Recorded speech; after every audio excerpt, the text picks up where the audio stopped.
MV. ഗോവിന്ദന്റെ പരാമർശം നിലമ്പൂരിൽ അടിതെറ്റിയാൽ CPM പ്രതിസന്ധിയിലാകും. RSS ബന്ധത്തെക്കുറിച്ച് CPM സംസ്ഥാന സെക്രട്ടറി എം.വി. ഗോവിന്ദൻ നടത്തിയ പരാമർശം തൊട്ടു പിന്നാലെ മുഖ്യമന്ത്രി പിണറായി വിജയൻ തിരുത്തുകയും പാർട്ടി സെക്രട്ടറി മലക്കം മറിയുകയും ചെയ്തെങ്കിലും നിലമ്പൂർ ഫലം വന്ന ശേഷമായിരിക്കും വിവാദത്തിന്റെ ഗതി മാറ്റം. നിലമ്പൂരിലെ വോട്ടെടുപ്പിന് മണിക്കൂറുകൾ മാത്രം ശേഷിക്കെയാണ് അടിയന്തരാവസ്ഥ കാലത്ത് RSSുമായി ചേർന്നുവെന്ന പ്രസ്താവന എം.വി. ഗോവിന്ദൻ നടത്തിയത്. വെൽഫെയർ പാർട്ടി പിന്തുണയുടെ പേരിൽ UDFനെയും കോൺഗ്രസിനെയും CPM കൊത്തിവലിക്കുന്നതിനിടെയായിരുന്നു പാർട്ടി സെക്രട്ടറിയുടെ വക സെൽഫ് ഗോൾ. UDF നേതാക്കൾ ഇതിനെ LDF എന്നതിനെതിരായ കരുത്തുള്ള ആയുധവുമാക്കി. 2012 നെയ്യാറ്റിൻകര ഉപതെരഞ്ഞെടുപ്പ് ദിവസം VS അച്യുതാനന്ദൻ TP ചന്ദ്രശേഖരന്റെ വീട് സന്ദർശിച്ചപ്പോഴും പ്രകാശ് ജാവദേക്കർ തന്നെ സന്ദർശിച്ച കാര്യം ലോക്സഭാ തെരഞ്ഞെടുപ്പ് ദിവസം EP ജയരാജൻ വെളിപ്പെടുത്തിയപ്പോഴും ഉണ്ടായതിന് സമാനമായ പ്രതിരോധത്തിലാണ് ഇപ്പോൾ CPM ചെന്നുപെട്ടത്. പാർട്ടി സെക്രട്ടറിക്ക് കവചം തീർക്കാൻ മുഖ്യമന്ത്രി നേരിട്ടിറങ്ങിയതിനാലാണ് വിഷയം തൽക്കാലം ഒതുങ്ങിയത്. നിലമ്പൂർ ഉപതെരഞ്ഞെടുപ്പ് ഫലം LDFന് അനുകൂലമാണെങ്കിൽ ഇപ്പോഴത്തെ വിവാദത്തിന് വലിയ ആയുസ്സുണ്ടാകില്ല. എന്നാലും BJPയുടെ വോട്ട് വിഹിതം കുറഞ്ഞാൽ ഇടതുവിരുദ്ധർക്ക് ആക്രമണത്തിനുള്ള ആയുധമായി അത് മാറും. UDFനാണ് വിജയമെങ്കിൽ വർദ്ധിത വീര്യത്തോടെ അവർ CPMനെ ആക്രമിക്കും. എം.വി. ഗോവിന്ദന്റെ പരാമർശം അനവസരത്തിലായിപ്പോയെന്ന ഇടത് അനുഭാവികളുടെ വികാരവും ശക്തിപ്പെടും. RSS സഹകരണം സംസ്ഥാന സെക്രട്ടറി ഇതൊന്നും വെറുതെ പറയുന്നതല്ല എന്ന് പറഞ്ഞുകൊണ്ട് പലരും രംഗത്ത് വരികയാണ്. ഒടുവിൽ CPM സംസ്ഥാന സെക്രട്ടറിയും ഏറ്റുപറഞ്ഞിരിക്കുന്നു RSSുമായി സഹകരിച്ചിട്ടുണ്ട്, ബന്ധമുണ്ടായിട്ടുണ്ട് എന്ന്. സത്യം പറയുന്നതിൽ വിവാദമുണ്ടാകുമെന്ന് ഭയപ്പെടേണ്ട കാര്യമില്ല എന്നും വളച്ചൊടിച്ചുവെന്നും മാധ്യമ ഗൂഢാലോചനയെന്നും ന്യായീകരണം വന്നേക്കുമെങ്കിലും ന്യൂസ് ചാനലുമായി നടത്തിയ അഭിമുഖത്തിന്റെ വീഡിയോ സമൂഹ മാധ്യമങ്ങളിൽ ലഭ്യമായതിനാൽ നിഷേധിക്കാൻ അത്ര എളുപ്പമല്ല. മുഖ്യമന്ത്രി പിണറായി വിജയൻ നേരത്തെ തന്നെ ഈ അഭിപ്രായം തുറന്നു പറഞ്ഞിട്ടുള്ളയാളാണ്. RSS വോട്ടുകൾ ചില സമയങ്ങളിൽ വേണ്ട എന്ന് പറഞ്ഞിട്ടില്ലെന്നും സഹകരിക്കുന്ന നിലപാട് എടുത്തിട്ടുണ്ടെന്നുമാണ് പിണറായി വിജയൻ അഭിമുഖത്തിൽ പറഞ്ഞിട്ടുള്ളത്. സംഘപരിവാർ സഹയാത്രികനായ ശ്രീഎമ്മിന്റെ സാന്നിധ്യത്തിൽ RSSുമായി പിണറായി വിജയൻ ചർച്ച നടത്തിയത് കേന്ദ്രത്തിൽ BJP സർക്കാർ അധികാരമേറ്റ ശേഷമാണ് എന്നുള്ള ചർച്ചകളും തുടങ്ങിയിട്ടുണ്ട്. പിണറായിയും വത്സൻ തില്ലങ്കരിയും എം.വി. ഗോവിന്ദനും പങ്കെടുത്ത 2016 ചർച്ചയുടെ വിവരം പുറത്തുവന്നത് വീണ്ടും സജീവ ചർച്ചയാക്കിയിരിക്കുകയാണ് സോഷ്യൽ മീഡിയ. ചർച്ചയുടെ കാര്യം നിഷേധിച്ച CPMന് തെളിവുകൾ പുറത്തുവന്നതോടെ സമ്മതിക്കാതെ തരമില്ലെന്നായി. ഏറ്റവും ഒടുവിൽ അത്തരം ചർച്ച നടത്തിയത് EP ജയരാജനായിരുന്നു. അതിന്റെ പേരിൽ അദ്ദേഹത്തിന് ഇടതുമുന്നണി കൺവീനർ സ്ഥാനം നഷ്ടമാവുകയും ചെയ്തു. CPMുമായി പലതവണ സഹകരിച്ചിട്ടുണ്ടെന്നും സഖ്യമുണ്ടായിട്ടുണ്ടെന്നും BJP നേതാക്കൾ കുറെ കാലമായി പറയുന്നതാണ്. പക്ഷേ CPM കൂടുതൽ ഉച്ചത്തിൽ നിഷേധിക്കുന്നതിനാൽ അതിനായിരുന്നു മുൻതൂക്കം. തന്നെയുമല്ല, എതിരാളികൾക്കായിരുന്നു ആ ചാപ്പ എപ്പോഴും ചാർത്തി നൽകിയത്.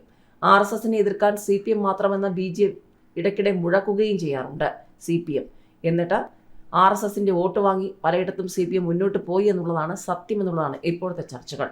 നിലമ്പൂർ ഉപതെരഞ്ഞെടുപ്പിൽ ജനം ബൂത്തിലേക്ക് പോകുന്നതിന് തൊട്ടുമുൻപ് ഇത്തരമൊരു വിവാദം അല്ലെങ്കിൽ തുറന്നു പറച്ചിൽ എന്തിനാണ് എന്ന ചോദ്യങ്ങളുമുണ്ട്. CPM ഉന്നത നേതൃത്വത്തിനു മേൽ RSSുമായുള്ള സ്വാധീനവും പോലീസിലെ RSS വൽക്കരണവും വിളിച്ചു പറഞ്ഞ് MLA സ്ഥാനം രാജിവെച്ച 2 തവണ CPM സ്വതന്ത്രൻ എന്ന മേൽവിലാസത്തിൽ നിയമസഭയിലെത്തിയ PV അൻവർ രാജിവെച്ച ഒഴിവിലാണ് ഉപതെരഞ്ഞെടുപ്പ്. അതിന് തലേന്ന് പാർട്ടിയുടെ BJP ബന്ധം പാർട്ടി സെക്രട്ടറി തന്നെ അരക്കിട്ടുറപ്പിച്ചിരിക്കുകയാണ്. നിലമ്പൂരിൽ BJP വോട്ടുകൾ പാർട്ടി സ്ഥാനാർത്ഥിക്ക് ഉറപ്പിക്കുകയാണ് പ്രസ്താവനയുടെ ലക്ഷ്യം എന്ന വിമർശനം ഉയർന്നു കഴിഞ്ഞു. നിലമ്പൂർ ഉപതെരഞ്ഞെടുപ്പ് തുടക്കം മുതൽ തന്നെ CPMും BJPയും തമ്മിൽ ഡീലുണ്ട് എന്ന ആക്ഷേപവും ഉണ്ടായിരുന്നു.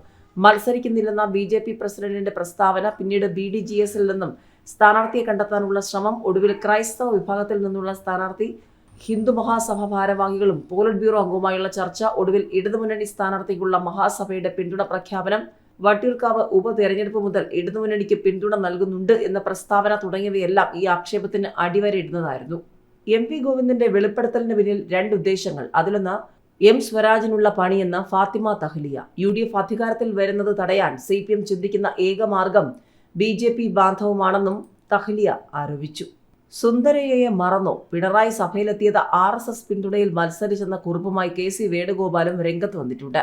ഇതിനിടെ നിലമ്പൂരിലേക്ക് ക്ഷണിച്ച ഒരു മിസ്ഡ് കോൾ പോലും ലഭിച്ചില്ല, നേതൃത്വവുമായി ചില അഭിപ്രായ വ്യത്യാസങ്ങളുണ്ട്, BJPയിലേക്കില്ല എന്ന് വ്യക്തമാക്കി ശശി തരൂരുമുണ്ട്.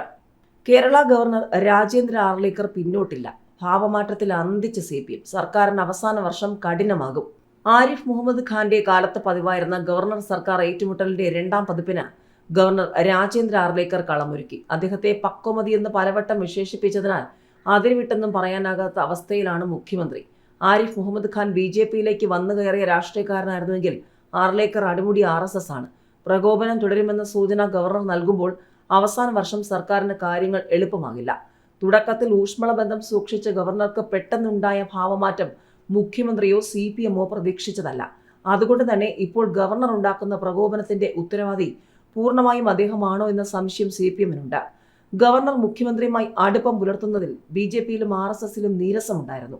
ഇതിന്റെ പ്രതിഫലനമായിട്ടാണ് ഇപ്പോഴത്തെ സംഭവ വികാസങ്ങളെ സർക്കാരും പാർട്ടിയും കാണുന്നത്. ആരിഫ് മുഹമ്മദ് ഖാന്റെ കാര്യത്തിലെന്ന പോലെ ഉന്നത വിദ്യാഭ്യാസ മേഖലയുമായി ബന്ധപ്പെട്ടാണ് പുതിയ ഗവർണർ സർക്കാരുമായി ആദ്യം ഉരസിയത്. UGC കരട് ചട്ടത്തിനെതിരെ സർക്കാർ കൺവെൻഷൻ നടത്തിയതായിരുന്നു പ്രകോപനം. ബില്ലുകൾ പാസാക്കുന്നതിൽ പരിധി വെച്ച സുപ്രീംകോടതി വിധിയെ വിമർശിച്ച് നയമാറ്റത്തിന്റെ സൂചന നൽകി. പ്രകോപനങ്ങളിൽ നിന്ന് സർക്കാർ ഒഴിഞ്ഞു നിന്നപ്പോൾ രാജ്ഭവനിൽ RSS സൈദ്ധാന്തികന്റെ പ്രഭാഷണം സംഘടിപ്പിച്ചു. രാജ്ഭവന്റെ സമ്മേളന ഹാളിൽ കാവിക്കൊടിയേന്തിയ ഭാരതാംബയുടെ ചിത്രം പ്രദർശിപ്പിച്ചതറിഞ്ഞിട്ടും സർക്കാർ മൗനത്തിലായിരുന്നു. എന്നാൽ സർക്കാർ പരിപാടിയിൽ ഈ ചിത്രത്തിൽ പുഷ്പാർച്ചന വേണമെന്ന് നിർബന്ധിച്ചതോടെ CPI മൗനത്തിന്റെ കെട്ടുപൊട്ടിച്ചു. ഏതായാലും അനുമതി കാത്ത ബില്ലുകൾ ഗവർണർക്ക് മുന്നിലുണ്ട്. സർവകലാശാല ഭേദഗതി ബിൽ അംഗീകരിക്കില്ലെന്ന സൂചന നൽകിയിട്ടും തുടർ നടപടി എടുക്കുന്നില്ല. യോജിപ്പില്ലാതിരുന്നിട്ടും സ്വകാര്യ സർവകലാശാല ബിൽ അംഗീകരിക്കുന്നുമില്ല. ഭരണഘടനയാണോ കാവിക്കൊടിയേന്തിയ വനിതയാണോ വലുതെന്ന് ചോദിച്ചുകൊണ്ട് വിദ്യാഭ്യാസ മന്ത്രി V. ശിവൻകുട്ടി രംഗത്ത് വന്നിട്ടുണ്ട്. ഭാരതാംബയെ ഒഴിവാക്കില്ലെന്നും ദേശീയത, രാജ്യസ്നേഹം എന്നിവയിൽ നിന്ന് പിന്നോട്ടില്ലെന്നും ഗവർണർ അതിശക്തമായി തന്നെ വ്യക്തമാക്കി കഴിഞ്ഞു. ഭാരതാംബയെ ഒഴിവാക്കുന്ന പ്രശ്നമില്ലെന്ന് ഗവർണർ വ്യക്തമാക്കിയതോടെ സർക്കാർ വീണ്ടും വെട്ടിലായിരിക്കുകയാണ്. ഭാരത് സ്കൗട്ട്സ് ആൻഡ് ഗൈഡ്സ് പരിപാടിയിൽ ഭാരതാംബയുടെ ചിത്രം വച്ചതിനെ തുടർന്ന് മന്ത്രി V. ശിവൻകുട്ടി ചടങ്ങ് ബഹിഷ്കരിച്ചതിന് പിന്നാലെയായിരുന്നു ഗവർണറുടെ പ്രതികരണം. രാജ്യം അംഗീകരിച്ചിട്ടുള്ളത് RSS നിലപാടുകളല്ലെന്നും പൊതുപരിപാടികളെ പ്രചാരവേദിയായി ഉപയോഗിക്കരുതെന്ന് മന്ത്രി P. രാജീവ്. ഭാരതാംബ ചിത്രം വിവാദമായതോടെ സർക്കാർ പ്രോട്ടോകോൾ സംബന്ധിച്ച് വിവിധ വകുപ്പുകളും ആശങ്കയിലാണ്. RSS ഉപയോഗിക്കുന്ന ചിത്രമാണെന്ന് കൃഷിമന്ത്രി തിരിച്ചറിഞ്ഞതുപോലെ ഉദ്യോഗസ്ഥർക്ക് തിരിച്ചറിയാൻ കഴിഞ്ഞില്ലെങ്കിൽ ഭാവിയിൽ പ്രശ്നങ്ങൾക്കിടയാക്കുമെന്നും പൊതുവായ നിർദ്ദേശം ഇക്കാര്യത്തിൽ വേണമെന്നുമാണ് വകുപ്പ് മേധാവിമാരുടെ ആവശ്യം. പിണറായി വിജയൻ ലെജൻഡ്. സ്വാഗത പ്രസംഗത്തിൽ അസ്വസ്ഥനായി മുഖ്യമന്ത്രി. ഇനി സംസാരിച്ചാൽ ദേഷ്യം വരും. മുഖ്യമന്ത്രി കേരളത്തിന്റെ വരദാനം പിണറായി വിജയൻ ലെജൻഡ്. ടാഗോർ തിയേറ്ററിലെ PN പണിക്കർ അനുസ്മരണ വായനാ ദിന ചടങ്ങിൽ തന്നെ വാനോളം പുകഴ്ത്തിയുള്ള സ്വാഗത പ്രസംഗത്തിൽ അസ്വസ്ഥനായി മുഖ്യമന്ത്രി പിണറായി.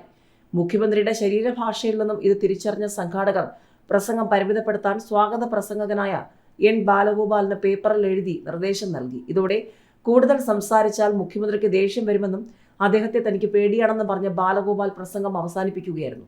സീറ്റിലേക്ക് മടങ്ങിയ ബാലഗോപാലിനോട് 3 മിനിറ്റാണല്ലോ പ്രസംഗിച്ചത് എന്ന് ചിരിച്ചുകൊണ്ടാണ് മുഖ്യമന്ത്രി പറഞ്ഞത്.